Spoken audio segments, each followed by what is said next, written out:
Bonjour à toutes et tous, c'est Julien du blog Réussir son management. Je suis ravi de vous retrouver aujourd'hui, surtout qu'à partir d'aujourd'hui, je me lance dans un défi qui est de faire une vidéo par jour en vous donnant à chaque fois une seule bonne pratique.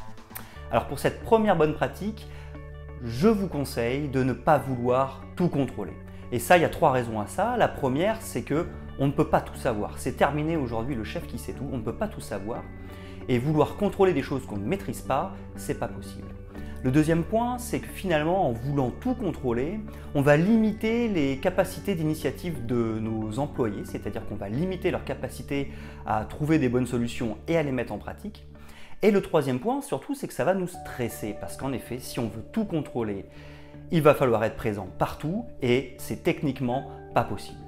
Donc l'idée, qu'est-ce que ça va être? Ça va être de définir nos priorités, qu'est-ce qui est vraiment important et qu'est-ce que je contrôle. Pour moi, il y a deux choses principales, c'est la relation avec le client et puis les bonnes relations entre les gens. À partir de là, les gens, s'ils prennent des initiatives, il y a peu de chances, à partir du moment où ils respectent le client et qu'ils respectent leurs collègues, il y a peu de chances que ça se passe mal.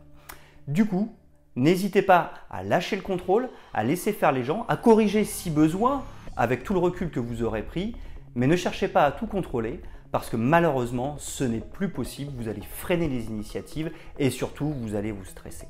Voilà, c'est une première bonne pratique et j'espère qu'elle va vous être très utile.